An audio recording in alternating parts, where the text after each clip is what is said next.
Welcome to Healthy Buzz, the podcast for women who are craving honest answers in a supportive community. Hosted by Brandy Homerding, a certified nutrition therapy practitioner who believes your body isn't broken, but the narrative around women's health is. Each week, we're diving deep into holistic health topics, challenging the one-size-fits-all approach, and empowering you to trust your own informed intuition. Get ready to feel seen, supported, and seriously informed. This is Healthy Buzz, where collaboration meets unfiltered transparency in women's health. Hi, Healthy Buzz listeners.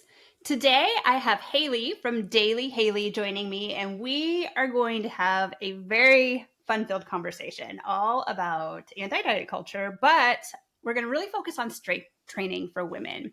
So Hayley is an online fitness and nutrition coach, helping women over 30 get strong, lean, and unlock their best life by gaining strength through mobility and building simple nutrition habits that add up to massive results that last.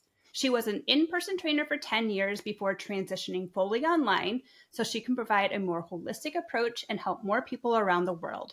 She believes in giving each client a completely personalized experience in her coaching methods so that they get the most out of their time together and the clients get educated along the way on how to continue progress for the rest of their lives. Hayley, welcome. Thank you. I'm excited to be here. So I'd love to hear about how you got involved in the fitness industry. I love telling this story. So I grew up as an athlete, college soccer player, the whole shebang.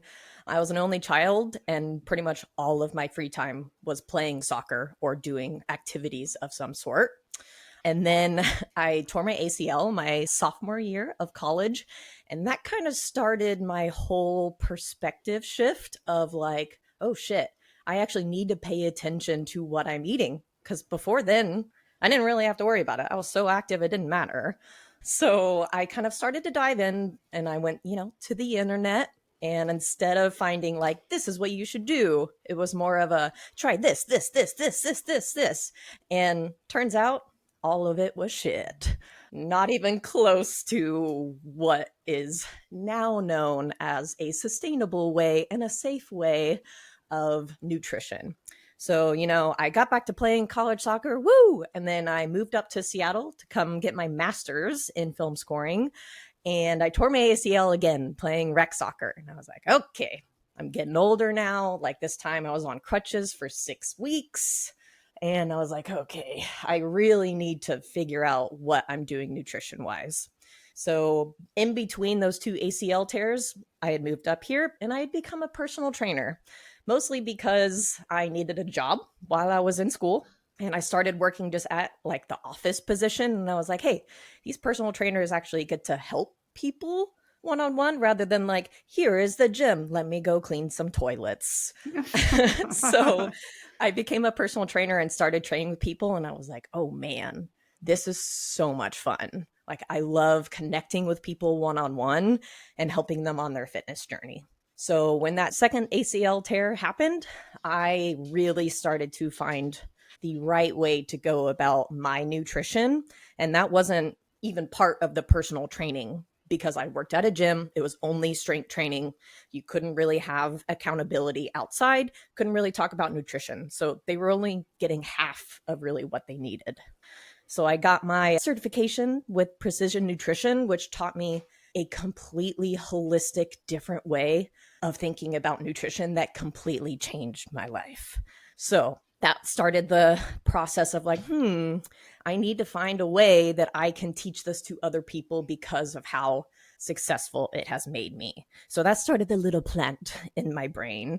So then I continued to be a personal trainer and learning more about myself in the nutrition space. And then because of my 2 ACL tears, I really started to dive into a method that I call strength through mobility. Completely different than just traditional lifting, which I had done my entire life throughout college athletics, etc. So I started kind of combining these two. And one, I had the most success in my physique, the way that my body felt, and the confidence in my body, especially in this ACL, where I never thought that I would be able to be at the level that I was at before the 2 tears and be able to enjoy the things that I like to do, which is like hiking and backpacking, which involves a lot of knees. So combining those two completely changed my life. And it is now my passion to spread it amongst other women that just don't know about it. So that is an incredible story and such an inspiring journey. I feel like a lot of people like you and me in this nutrition space, this health coaching space, personal training space, have their own personal journey in which they have this like light bulb moment of like, oh, hold on. So there's a lot of misinformation out there and it's having this really negative impact. So how did things shift for you from like what you were reading online when you first started to like, hey, I want to achieve these results to like what you're doing now? What was the biggest shift there?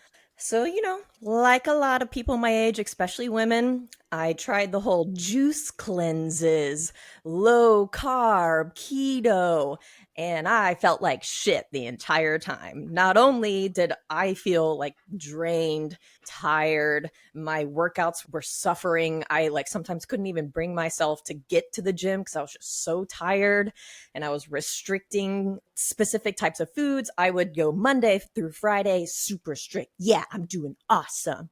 And then Saturday, I would have my cheat day, which turned out to be a cheat meal / a binge because I had been restricting so much. So I tried everything that I could find online and it all sucked because none of it is meant to be sustainable. So finally, I was like, man, I need to do something more than just research on my own, which is why I went to actually a conference through my gym and I talked to the precision nutrition people who were starting to partner with my gym. And I was like, hey, what would you recommend for someone to learn a different way of doing things? Because obviously this isn't working for myself and for everyone around me that I knew. And they were like, get the certification. I went and I tried the certification and immediately it was a completely different approach that I had ever thought about, like eating slowly and mindfully. What? That's silly. That can't have any effect. This isn't about what I'm eating whatsoever. This is about how we're eating. Like, how can this make a difference? And then I tried it and I was like, wow, I feel good. This is an approachable way that I can actually track what I'm eating. Because turns out when I was trying to track my calories, like every single calorie that I did or did not eat was, first of all, really bad for my mental space because I was hyper focused on it and really stressed. And turns out it probably wasn't even accurate anyways. And so this just completely taught me a holistic approach of how to eat before we even get into what to eat. And then taking those two skills and figuring out how to make it sustainable. So that's my whole nutrition method that I coach people now too. Oh, I love that. So much of what you have talked about, like your journey so far and your shift around food itself, is very similar to mine. So, if anybody listened to episode 1, where I shared my personal journey, you will see that there's a lot of similarities. And I find that's very true for many millennial women. Maybe it's because of the rise of social media, the internet, having all this accessibility to information that we didn't have before, that like I feel like the millennials were just inundated with so much diet culture. And so we all have this like, unfortunately, poor relationship with our body, our self-image, and with food. I completely agree. Yeah. And the diet culture in general, I wouldn't say preyed upon us, but kind of did, of like, hey, buy this meal plan. Hey, buy this workout routine. And none of it was actually made for a specific person. It was just kind of like a cookie cutter, which made especially women feel like they were failing over and over again. That's how I felt for sure. But actually, from the get-go, it wasn't made for me in the first place. Right, exactly. We need this individualized approach. There's a place for group type things, but I think like if you're really wanting to have that specific change for you, definitely a tailored program for you is going to be how you're going to achieve those results. So, how would you describe diet culture? What is diet culture? Sometimes people are like, what do they mean by diet culture? I would say pretty much the information that you are given, whether you ask for it or when you go searching for it, and kind of like how the approachability and like the different ways of dieting, like keto and low carb and whole 30 and all of this stuff. I just think that it is a way of thinking about food that is sometimes good and sometimes bad. But like you said, I think that there's just been so much information for people in our age, whereas before that, there just was none. So it went from no information to overwhelming amounts. And that diet culture kind of became a huge thing, which mostly I find a negative thing. Yeah, yeah. I kind of view the diet culture as this like pervasive belief, pervasive thought process that like we really need to eat in a certain way or move our body in a certain way to be in the smaller body. Exactly. It's oftentimes about how can we be smaller and take up less space rather than like being in our body and taking up the space that we fucking deserve taking up. And Hell that's yeah. really hard, like transition in thought process, because as millennials, like there was just so much skinniness, skinny, skinny, skinny. Everything was, and now we're seeing a shift into like strong, which I really, really love. So, what are your thoughts when we think about old diet culture versus what we know now for like sustainable eating habits that aren't really involving a lot of restriction? Yeah, great question. So, yeah, like you said, skinny was the thing. If you were not working to get skinny, then you were wrong. Like, there was no other way. It was restrict, eat less, move more. That was it. Here are all the ways to restrict yourself to get there. And it all sucked. So now I feel like strong is the new skinny.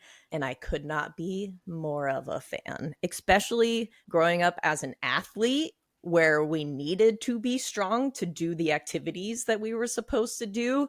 I always felt like, oh, I need to work out, but then I need to go run 5 miles so that I can continue to lose the weight, even though I'm kind of trying to gain strength. Like it was way more about losing the weight than it was about performance or the way that my body felt. So now I feel like it's less about being skinny and more about being strong and maybe lean, which is totally different than skinny. Because lean and strong is when you feel your best because you feel confident, you feel able to do anything that you want to do, and you just feel good in your body. And most of the time, it ends up being a better way of seeing yourself than trying to just lose weight and be skinny and kind of just like weak and frail, because that's how you feel internally. So finally, I feel like we're starting to see a shift of not everyone is going to look skinny, but if you feel strong and confident in your body, then who the fuck cares how much body fat percentage that you have? Oh, I love that. I really love what you said about like, I lifted these weights and now I need to do this cardio, because I can find myself still at 43 years old. Even this morning, I was like, oh, I'm going to lift some weight. And like, maybe I should do some cardio first. I'm like, Brandy, you can lift weights. You're still burning calories and you're still making some changes to your body by lifting weights. Why is it drilled into our head that cardio is the only way that we can lose weight? Oh man, I could go off for an hour about this because this was a huge shift in myself as well. Cardio was the way to get skinny, which makes sense because you're not building strength. So restricting plus a ton of cardio equals skinny. That's what was ingrained and like drilled, like this is what you should do. But actually, the biggest shift that I've learned is, I hated running, but I did it all the time. I pushed myself to puke because I thought that's what you were supposed to do. Hit runs, 5 mile runs. When my knee was killing me, I was like, nope, but I gotta do it. Turns out walking is just as awesome as running. You do not have to do this super intense hours long of cardio. A combination of just daily movement however you enjoy it. If you want to do a run, great, go for it if you enjoy it. But you do not have to force yourself to do it. It just depends on your average movement throughout the week. And then, yes, adding some strength training. If you have that combo, your movement goals are good to go. But I have not gone on a run in probably 3 or 4 years, and I have never felt or looked better. So that is one thing that I really try to drive home to people is if you hate running, don't do it. It's unnecessary. I know that it was drilled in our brains that that's the only way to create success in your body. False. Yep, 100%. I heard something. I don't know if this is true. This is a story from a long, long, long ago. It doesn't matter if you run a mile or walk a mile, you're going to burn the same amount of calories because you're still going a mile. It just determines in the time frame. Time is the only variable. That is correct. And yes, there are some different cardiac benefits for running faster. Right.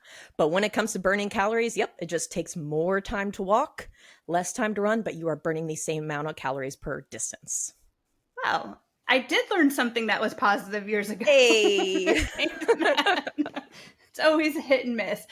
Okay, so when we think about strength training, I had a conversation one time with a group of ladies. I was, talking with the perimenopausal age group. And I said about how we really want to focus on strength training, especially perimenopause in the menopause, because we are having less muscle gains typically, unless we're really working on it. If we're not working on it, we're not going to have those gains in our postmenopausal years. And somebody said to me, but muscle is more dense, so it adds more weight to the scale, and I don't want the scale to go up. And I was like, I think you're missing the long-term picture here. What are the long-term benefits of the strength training and like the impact when somebody is really tied up with that number on the scale? Yeah. Oh, man. The relationship between a woman and a scale is so complicated nowadays. With all of my clients, I give them the option that if they really want to focus on the scale and use that as a metric, we can, but I don't recommend it. I recommend how you fit in your clothes and how you feel your energy and the actual numbers in like what you're able to push and pull. And why that is so important is because, yeah, the more muscle that you gain, the more weight goes up on the scale. And actually, when I was finally at a place that I was trying to gain muscle rather than lose fat, I was trying to gain weight on that scale. And that's crazy. I never thought that I would make that shift, first of all. But the benefits of strength training are just tenfold, because especially as you start to get older, the more muscle mass that you have, first of all, the faster your metabolism is. So the less you have to focus on food, etc. Plus, that risk of injury goes so low, especially when you're like caring for your parents or for other people or for your own kids, like doing movements that you normally wouldn't do. If you train those muscles and tissues to be strong and resilient, you'll be able to do everything that you want to do and the activities that you love to do without stress, pain, or doubt. And I think that that's more important as far as life goes than anything else. Hey, Healthy Buzz listeners, are you feeling like you're constantly struggling to hit your protein goals? Like, you should be getting more protein for energy, muscle support, and overall well-being, but you're not quite for sure how to make that happen without sacrificing flavor or other important nutrients. I get it. That's why I created the High Protein Power Plan, a delicious and easy to follow 7-day meal plan designed specifically for women who want to effortlessly reach 130 grams of protein or more every single day. Now, this isn't about bland chicken and broccoli. Inside, you're going to find mouth-watering recipes packed with flavor and designed to perfectly balance your macros. Think vibrant salads with protein powerhouses, satisfying bowls packed with flavor and nutrients, and easy dinner ideas that make hitting your goals a breeze without feeling deprived. This plan takes the stress out of high-protein eating and helps you feel your absolute best. Ready to finally unlock the power of high protein without the guesswork? Head on over to bcw.becollectivewellness.com/high protein recipes to download your high protein power plan today. That's bcw.becollectivewellness.com/high protein recipes. It's time to nourish your body, feel amazing, and discover how delicious hitting your protein goals truly can be.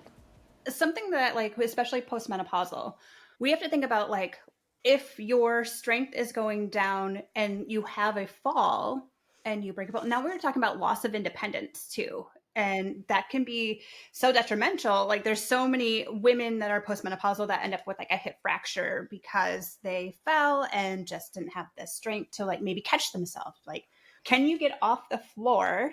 Like that's something to like try. Can you get up off the floor without assistance? If you can't, can you start working up and building the strength so you can?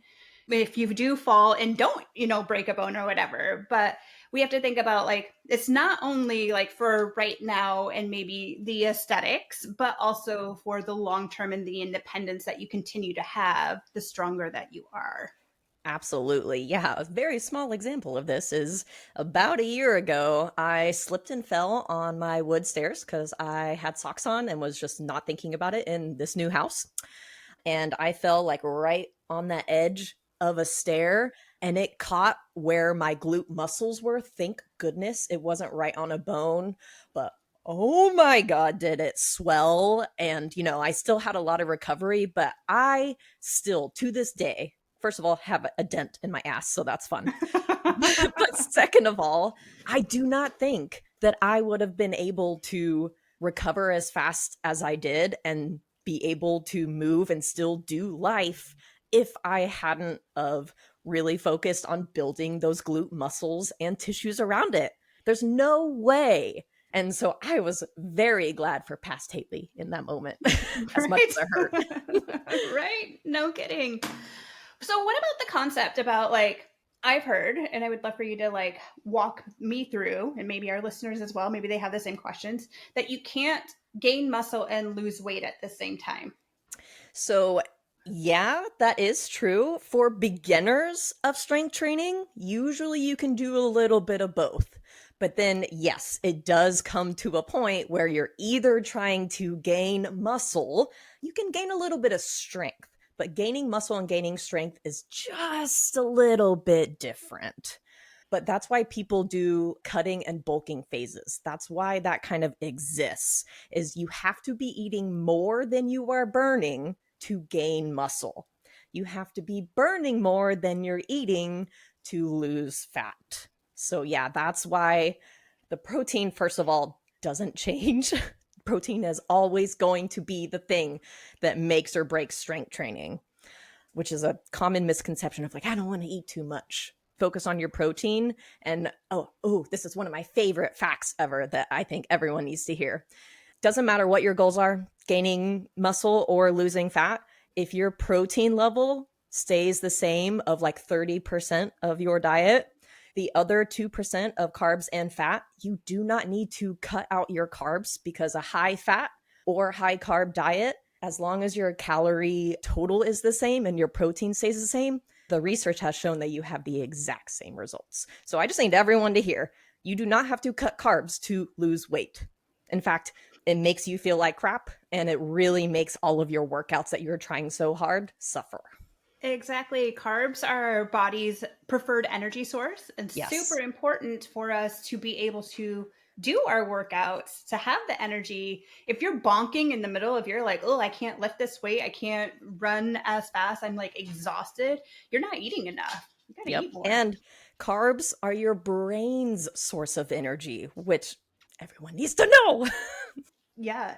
Thank you for like clarifying that for us. So with that, I'm sure you've seen a lot of times that women come to you who are wanting to lose weight, and they're maybe been in this caloric restriction for a long time, not just 3 months, but like 6 months, a year, 2 years, where they're underfueling their body. How is that going to impact their weight loss journey? Yep. So that's why I start all of my clients in phase 1, which I call metabolic restoration. Because after years of cycling, of total restriction to I don't know what I'm doing, to total restriction, like your metabolism has crashed. And I know this from personal experience as well as research and knowledge. But we have to find your maintenance before we do anything else, of like what your body needs as a baseline before we do anything of any more restriction or any more gain. We have to get that homeostasis, which your body has been craving for years to decades. Yeah, it's important to have that. Our body has to do all these important things throughout the day. It's not just for your workout. You need calories to be alive, to be sitting. I mean, even if you go lay on the couch all day, and you're like, you don't move. I mean, I'm not talking about you're not getting up to go to the bathroom. You're not like you're laying there doing nothing. You are burning calories. I don't really go by how many calories my watch or my Oura Ring says I'm burning, but like I put on my watch the other morning. I wasn't even wearing it, right? I don't wear it to bed. And I put it on the other morning and I happened to be on that screen and it said I had already burned 500 calories doing nothing, laying in bed, guys. So if you're thinking that caloric restriction is going to be the answer to weight loss, if you've been doing it for a long time, you might need to work with Hayley and have a conversation about that. So, okay, but the science does say that if we can restrict our calories and increase our movement, we will see weight loss. So how do we overcome that hurdle if we've been in that caloric restriction for so long to get to that baseline and then still have the weight loss? Like we need to get to that baseline and not necessarily like keep going down here. We don't want to keep going back and forth because again, your metabolism is going to be real pissed off. Yeah, so we spend about 2 months just focusing on the foundational skills before we even start to restrict or do anything either way. And that's why it's called metabolic restoration, is we need to restore this metabolism to the homeostasis so that it can actually do good for us. Because if we keep it in that cycle, first of all, that's not sustainable, and your body is going to be using sources from different places that you don't want it to, aka taking away those muscle gains that you are trying to get rather than taking away from the fat. So before any of my clients even start to look at what we're eating or how much we are eating, we focus on how to eat. So eating slowly and mindfully, tuning into our hunger cues and then our fullness cues. Because if we actually listen to our body rather than try to follow a plan that probably isn't super accurate, we're never going to have success. If we just follow like every 3 hours, I need to eat this. Every day, I need to eat this amount of calories when our metabolism isn't sure what it's doing. So we take the time, and sometimes it feels a little bit like a slow start. But what's crazy is by the time that we get to what we're eating, almost all of my clients are like, I've already lost 6 pounds. I feel a lot less bloated. I actually have energy throughout the day. I'm gaining strength in my workouts because I actually have the fuel that my body has been craving. Then we can start to move forward into their weight loss or muscle gain goals. It's so important, and I never skip those 2 months, 3 lessons that we really take time and get under our belt, because not only are they important for metabolic restoration, they are also super important into when we get to what are we eating. Because if we have those foundational skills, everything else is 10 million times easier and sustainable, and you feel good even if you are quote unquote restricting.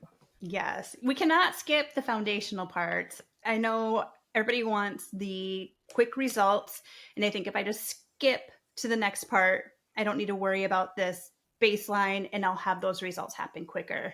You have to do things in order. Otherwise, it's not going to be sustainable. And you're going to crumble, you're going to have injuries, things are going to happen that are going to set you back rather than really building that strong, stable foundation. Yeah, you may lose that weight really quick, but you're going to gain it right back because you haven't set those foundations.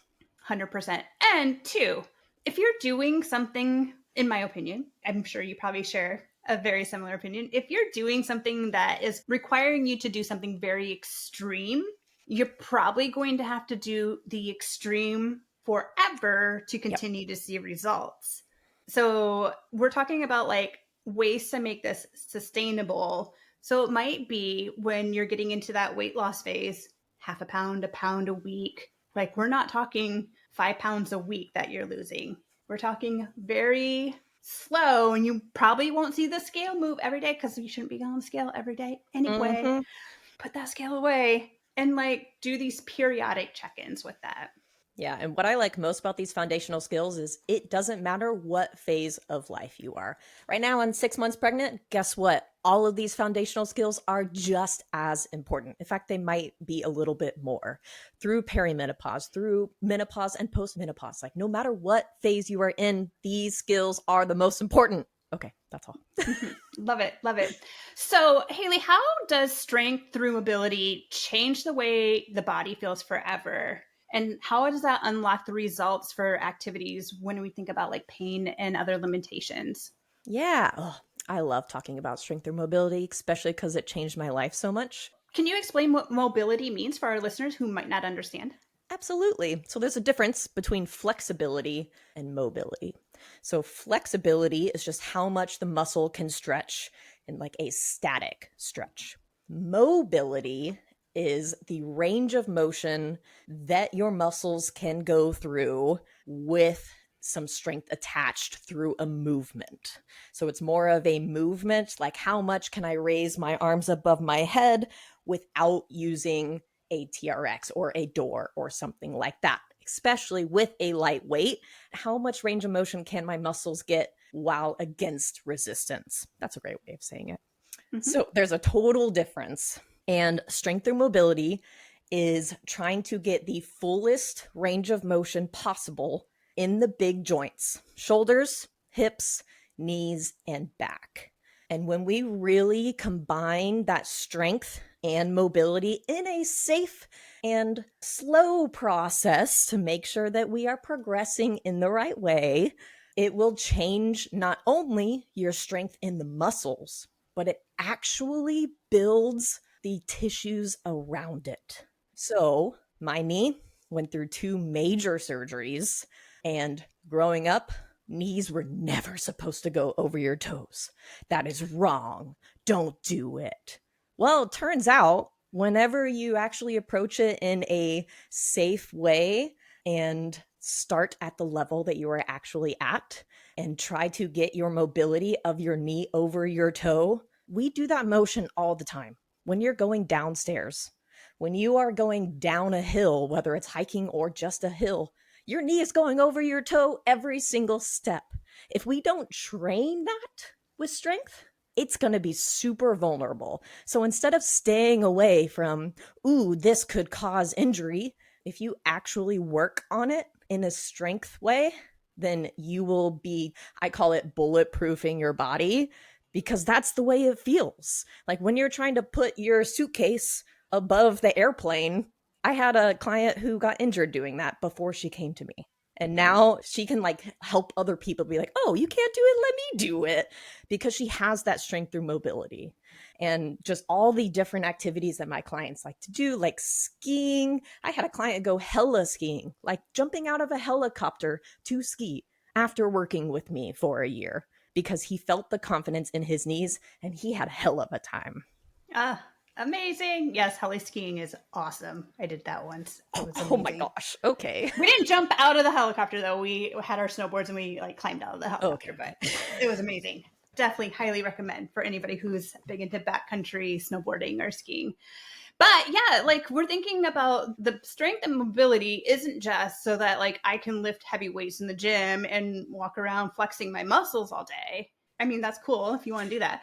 Sure. But but it's for like our everyday activities. It's the traveling, throwing the suitcase up overhead without injuring your shoulder while you're doing that, or like it's too heavy because if you're like me, you're really packing that carry-on suitcase very full. And if it's, can't get it and it's bonking you on the head and knocking you out, like nobody wants that.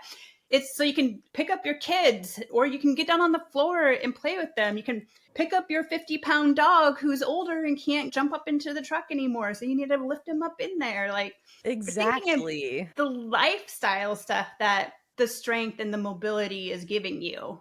Yeah, and one of the biggest bonuses too is when you gain strength through mobility, guess what? Your strength gains in the more traditional lifts skyrocket because you have more mobility, which means that your body can go through fuller range of motion with that weight. And it's not limited whether it's strength or pain or any nagging injuries, it can get rid of all of that. So not only, yes, everyday life, which is the most important thing, and longevity in your body of doing whatever you want to do and not worrying about injuring yourself or limiting like, oh, I can't do that. Like, no, you can.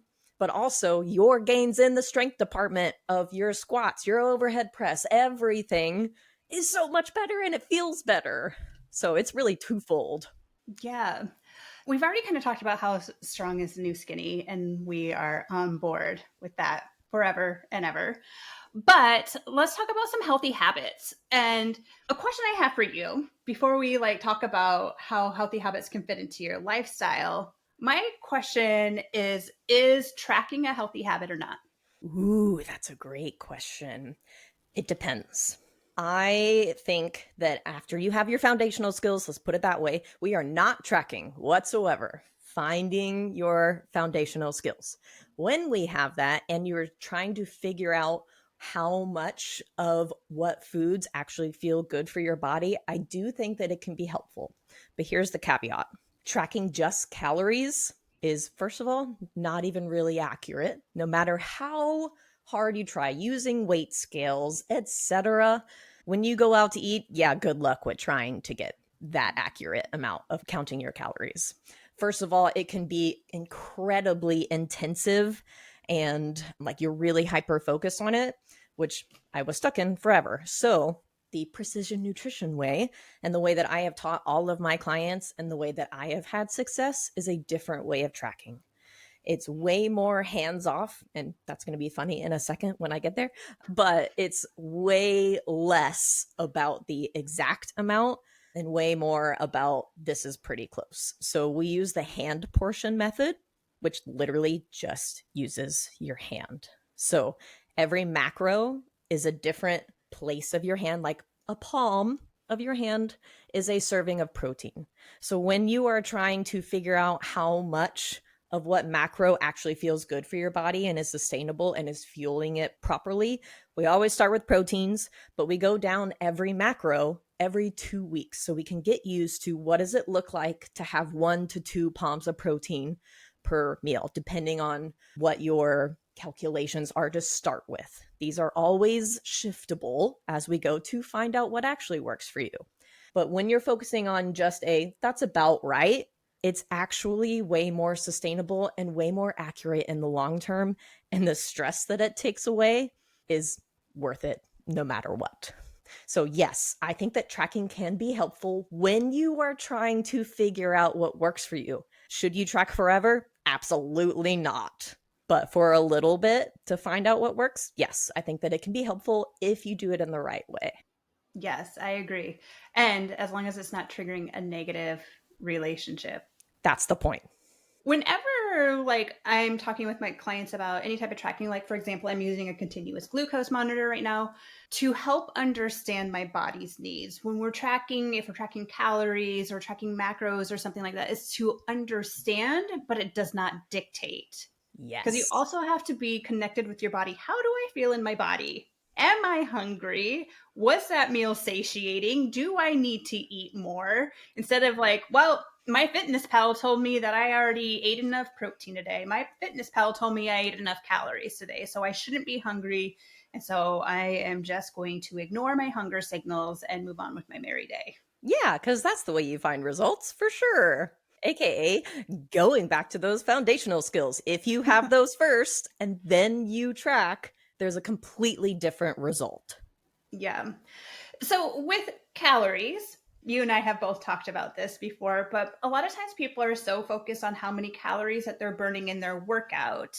Is that the right place to put the focus? No, because first of all, this was a huge mistake that I did for years. I have a Fitbit and I used to use the Fitbit's calorie burn number as my okay, that's how many I've burned.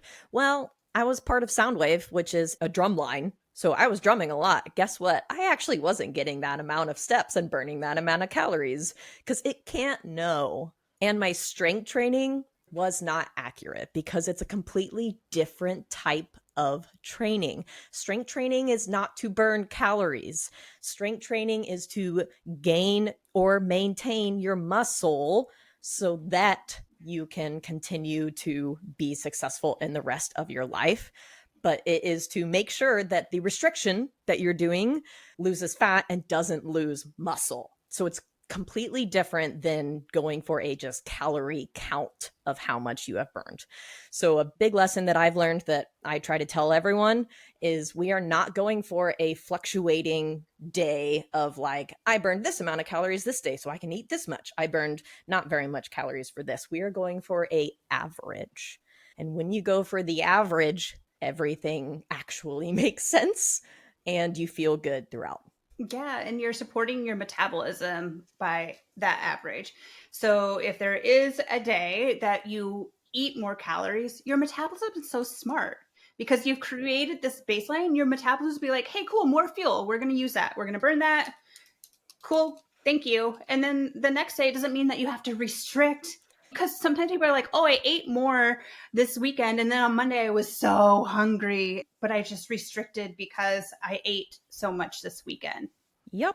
That cycle of binging. Oh, crap. It's Monday. I got to start over. So I have to totally restrict. Restrict Monday through Friday. Feel like shit. Oh, man, I'm so hungry. This is my cheat day. So then you go ham on your cheat day. And the cycle continues.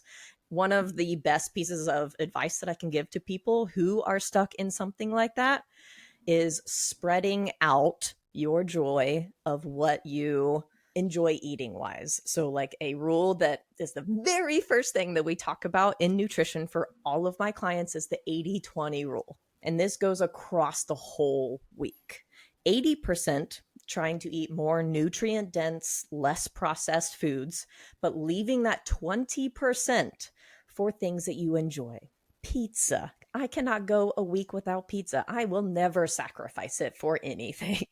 A glass of wine, whatever it is for you, spreading that 20% across the week rather than waiting to have it all on the weekend. That is incredibly empowering for your mindset of restriction.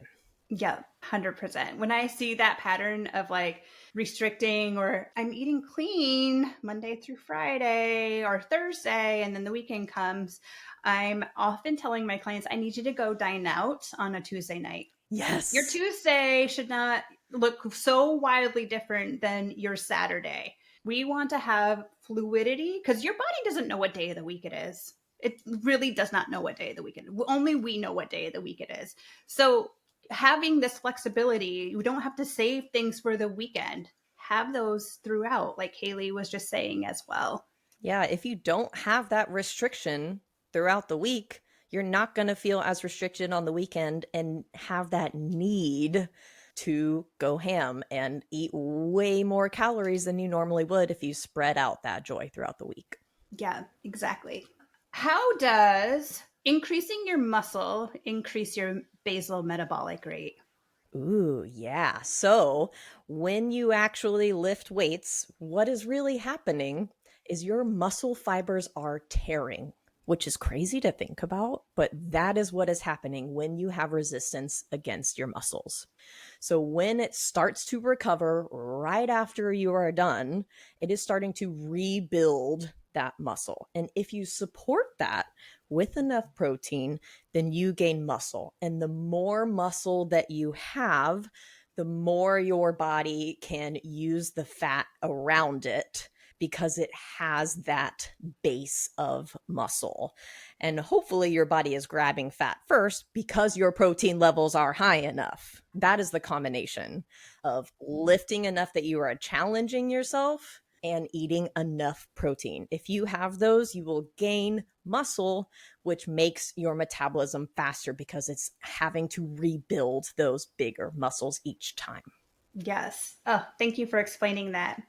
So, what are some other healthy habits? How do we make them fit into our lifestyle so we're not sacrificing everything to get that? Oh, I need a six pack, these six pack abs.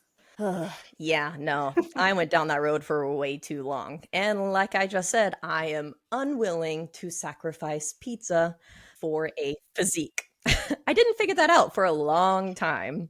Same. Yeah, but what I help my clients with is finding out the balance that actually works for them. Because, like something that just happened with one of my clients is we were trying to tune into her hunger cues. So instead of waking up early and forcing herself to have breakfast every day, because that was something that you're supposed to do as soon as you wake up, boost your metabolism by having breakfast. Guess what? She was never actually hungry. She just kind of forced it because that's what you were supposed to do. When she actually listened to her hunger cues, she wasn't hungry until 11 a.m.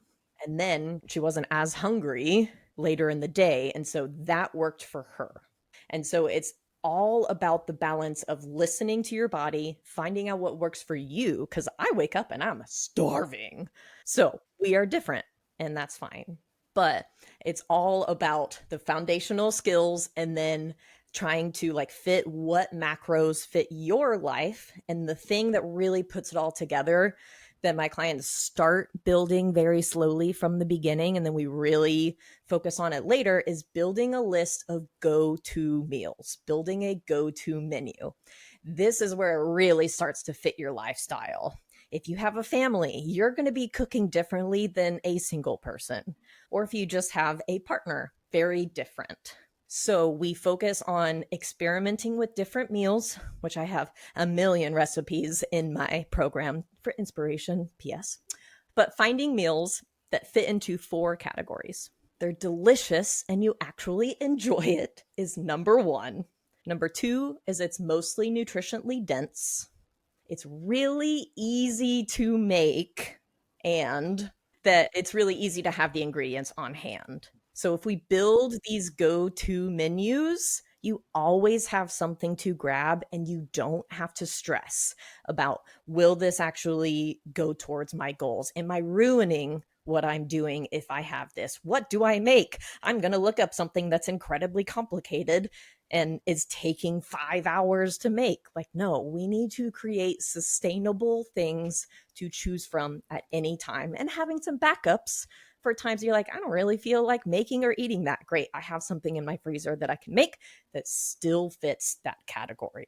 And then, when my clients like graduate, quote unquote, and can do all these things on their own, they can decide what level of sacrifice they want to do for their goals. Most of them start out and I have them fill out like, what are you expecting? What are you wanting? By the time that we get to the end, their goals have shifted because they feel better in their body.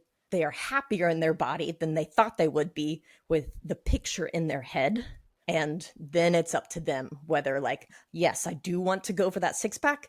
The sacrifices that come with that. It's a lot more than just trying to be strong and lean and kind of enjoying a lot more things. Does that make sense? Yeah. I love that. I love that you have like figuring out these easy go-to meals. I mean, the decision fatigue that we all experience is like the last thing sometimes that you want to deal with is like, now what am I going to make for dinner? And if you have the list of your go-tos, you have the ingredients, like what are your pantry staples, like getting these things figured out. I will say too, one thing that I encourage one of my clients to do is like, there's times when you're not going to feel like cooking, but let's remove some of that decision fatigue too, and sit down when you're not in the moment and figure out like 4 or 5 restaurants in your area and look at the menu and pick out 1 or 2 things from that restaurant that are kind of shifted towards your goals. Doesn't have to completely. If you want a burger and fries, 100% get a burger and fries. Yep. I love a good burger and fries. I had one last night. Yeah, now I want a burger and fries. One of my favorite meals to dine out is to get a good burger and fries. But if it's like I have these goals I want to meet and I don't want a burger and fries every night that we dine out, find those few restaurants in your neighborhood, make a list of like, these are the couple dishes that I really enjoy getting from that are kind of in alignment with my goals, but I don't have to cook it. Then it takes another layer of that decision fatigue off, and you can just go to that list and figure out, what are we having for dinner tonight if I'm not cooking? Absolutely. Yeah. And some of the later skills that we focus on to make sure that everything that they have learned can be sustainable throughout the rest of their lives, even without me as their coach, is how to eat while traveling, how to eat on a holiday, how to go out to a restaurant and not feel guilty about what you're eating, no matter what you choose. But just making those skills part of your life so you never have to worry about what you're eating, when you're eating, what it is, feeling guilty or feeling really good about it. It's all kind of at that homeostasis. Beautiful. Well, Hayley, this was a wonderful conversation. I'm sure so many people are going to want to know how they can connect with you. So where can people find you? Yeah, so my Instagram is the best way to connect with me. It's at Daily Hayley Coaching. Daily is spelled normal. Hayley is Hayley Coaching, at Daily Hayley Coaching. Follow me on there. Please feel free to message me. I love chatting about this health and wellness space. And I also have a website, dailyhayley.com, if you want to check out any of my coaching things. Amazing. So Hayley has put together a guide for us as well that you can check out. It is a guide to strong, mobile, and balanced hips. Very important, especially with all the sitting that we do. You can check out the show notes to get a copy of that guide. Thanks so much, Hayley. This was super fun. Thank you. I had a blast. Thanks for tuning in to another episode of Healthy Buzz. I hope this conversation has left you feeling seen, supported, and ready to take the next step in your health journey. Love what you heard? Make sure you subscribe to Healthy Buzz so you never miss an honest conversation. And if you found this valuable, please take a moment to leave a review. I truly appreciate it. For exclusive weekly tips and holistic strategies, be sure to subscribe to my weekly newsletter. The link is in the show notes. Remember, this isn't just nutrition, it's permission to trust your body. I'll catch you on the next episode of Healthy Buzz.